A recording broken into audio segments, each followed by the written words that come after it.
Good morning, hallelujah.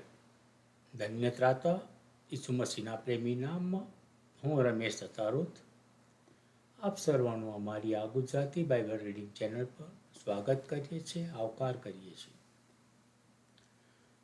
અમારી ચેનલને like કરો, સબસ્ક્રાઈબ કરો અને પોતાના ગ્રુપ કે મિત્ર વર્તુળમાં શેર પણ અવશ્ય કરો. અમારા કાર્યને તમારી એક સબસ્ક્રિપ્શન વધુને વધુ મોટિવેટ કરે છે, વેગવંતું કરવામાં અમારી સહાયતા મદદ કરે છે.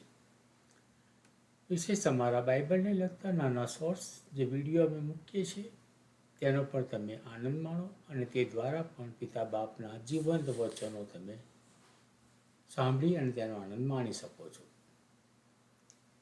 તો આજના વચનોમાં જોઈશું તે પહેલાં આપણે એક ટૂંકી પ્રાર્થના કરીશું અને આજના વચનો જે આપણે વાંચવા જઈ રહ્યા છીએ તે ગીતશાસ્ત્રના પુસ્તકમાંથી આપણે વાંચી રહ્યા છીએ અને તેનો આજે આપણે 30મો અધ્યાય તેનું વાંચન કરવાના છીએ.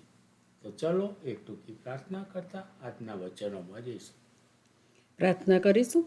હે આકાશવાસી અમારા પ્રેમાળ પરમેશ્વર પિતા, અમે તમારો પુષ્કળ આભાર માનીએ છીએ બાપ કે અમારા જીવનમાં તમે એક દિવસ ઉમેરી આપ્યો. એના માટે પણ અમે તમારો પુષ્કળ આભાર માનીએ છીએ. અત્યારે તમારા વચનો તરફ જઈ રહ્યા છે ત્યારે તમારા વચનો વાંચવાને પ્રભુ અમારી સહાયને મદદ કરજો. શૈતાન અને શૈતાનિક વાનાથી પ્રભુ રક્ષણ કરજો અને તમારા વચનો પર પુષ્કળ આશીષ અને તમારી કૃપા આપજો. અમે આ ટૂંકી પ્રાર્થના તમારા વાલા દીકરાના નામથી માગીએ છીએ. સાંભળો અને સ્વીકાર કરજો બાપ. આમીન.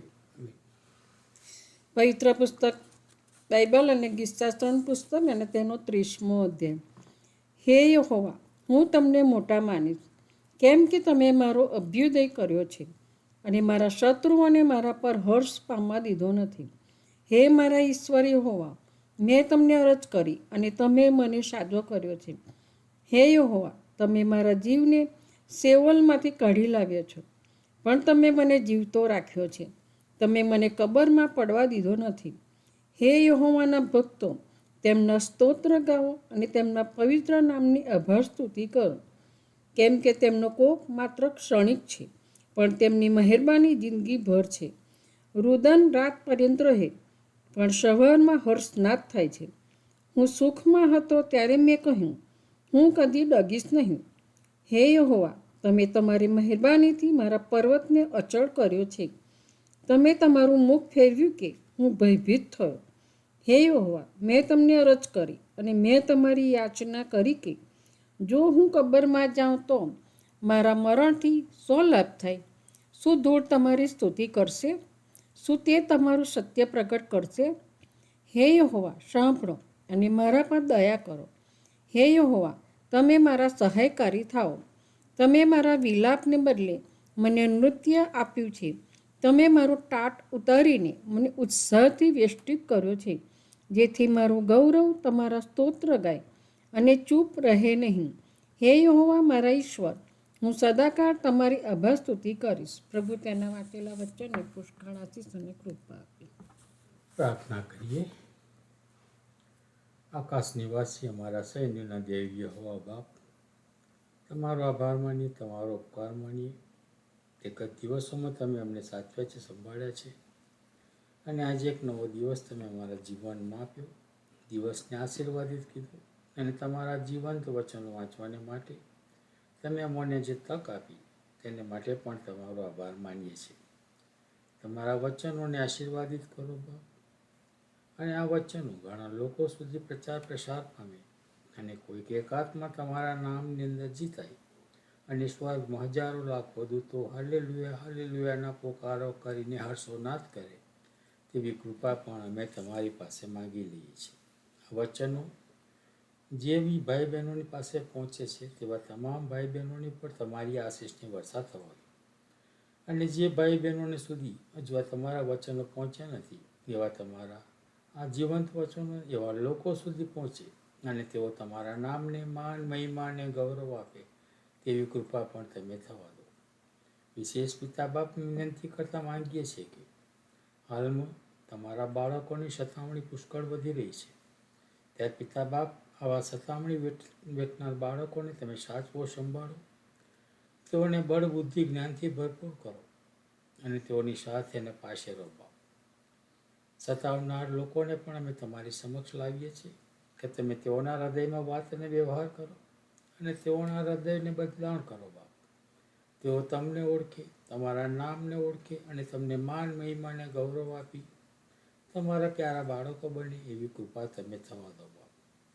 વિશેષ પિતા બાપ, અત્યારે પૃથ્વી પર ચારે બાજુ લડાઈઓ ચાલી રહી છે, અશાંત માહોલ છે. ક્યારે શું થાય અમે જાણતા નથી. ચિંતાતુર રીતે લોકો પોતાના જીવનો વ્યતીત કરી રહ્યા છે. કેમ કે પિતા બાપ, ઘડીની અંદર લડાઈઓ ફાટી નીકળે છે અને ત્યાં આગળ ઘણી જ ખાના ખરાબી અને નુકસાન થઈ જાય છે. ઘણા લોકો મરણને શરણ જાય છે, ઘણા લોકોની ઘર વખરીઓ નષ્ટ પામે છે, ઘણા લોકો ઘાયલ થાય છે. ત્યારે પિતા બાપ, આ તમામ વસ્તુઓ તમારા જણાવ્યા પ્રમાણે કે મારા આવવા અગાઉ આ સઘળું બનવાનું છે, ત્યારે અમે માનીએ કે પિતા બાપ તમે બારણે આવીને ઊભા છો, પણ તમે ક્યારે આ બારણું ખોલીને અંદર આવશો અમે જાણતા નથી. પણ જ્યારે પણ તમે આવો ત્યારે તમને મળવાને અમે હંમેશ તૈયાર રહીએ. તેને માટે તમે અમારી સહાયતા મદદ કરો. તમારા રસ્તાની અંદર ચાલવાને માટે તમે અમારી આંગળી પકડીને અમને તમારા રસ્તામાં ચલાવો બાપ. અમે જાણીએ છીએ નથી જાણતા એવા કોઈ પણ ભાઈ બહેન હોય, દીકરા દીકરી હોય કે જો બીમાર છે, પોતાના ઘરોમાં છે, હોસ્પિટલોમાં છે, એવા તમામ લોકોને અમે તમારી સમક્ષ લાવીએ છીએ કે તમારા ઘાયલ તંદુરસ્ત હાથના સ્પર્શ વડે તેઓને સ્પર્શો અને તેઓ સંપૂર્ણ સાજા પણ પ્રાપ્ત કરે. તમારા નામને માન, મહિમા અને ગૌરવ આપે એવી કૃપા તમે થવા દો. ગરીબ, અનાથ, વિધવાઓની પણ સહાયતા મદદ કરો બાપ. જો પોતે ઘરબાળ વિહોણા છે, જેઓને રહેવાને માટે ઘર નથી ને જીવન જીવવાને માટે કોઈ આજીવિકાનું સાધન નથી, એવા તમામ લોકોને માટે પણ અમે વિનંતી કરીએ કે પિતા બાપ તેઓને યોગ્ય સહાયતા મદદ મળી રહે તેને માટે તમારી કૃપા થવા દો. વિશેષ અમારા દેશ અમેરિકાને આશીર્વાદિત કરો. અમારા દેશના રાજનેતાઓને આશીર્વાદિત કરો અને આ દેશનું સુકાન ચલાવવાને માટે તમે તેઓને બુદ્ધિ, જ્ઞાન અને ડાપણથી ભરપૂર કરો બાપ. પ્રભુ પિતા, કોઈ પણ કુટુંબની અંદર મરણે પ્રવેશ કર્યો હોય તો તમારા આત્મિક દિલાસા તે કુટુંબને ભરપૂર કરો. અમારો મનુષ્ય તરીકેનો દિલાસો તો ક્ષણિક છે, પણ તમારો આત્મિક દિલાસો તે અનંતકાલિક છે બાપ. એવા કુટુંબની સહાયને મદદ કરો, તેઓની સાથે અને પાસે રહો બાપ. તમારા વાલા બાળકોના એવા કોઈ પણ બાળક હોય કે જેના ઘરની અંદર કોઈ પણ જાતની જરૂરિયાત હોય, પિતા બાપ તેઓ સગડાઓને એ જરૂરિયાતો મળી રહે તેને માટે પણ તમારી કૃપા માગી લઈએ છીએ.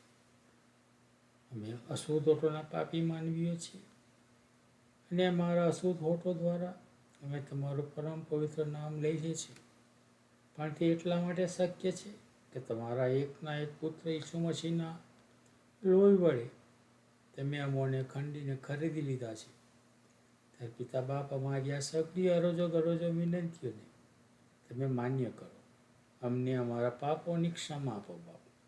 અમારી આ તમામ અરજો ગરજો વિનંતીઓ તમારા એકના એક પુત્ર ઈસુ મસીહ, જે કાળવેના પહાડ પર વિંધાયા, ક્રૂસે જડા ડટાયા અને ત્રીજે દિવસે પુનરુત્થાન પામીને હાલમાં તમારા જમણે હાથે વિરાજમાન છે, એવા અમારા ધન્ય ત્રાતા ઈસુ મસીહના નામમાં તમારી સમક્ષ લાવીએ છીએ. સાંભળો અને તેને માન્ય કરો પિતા. આમીન. આમીન.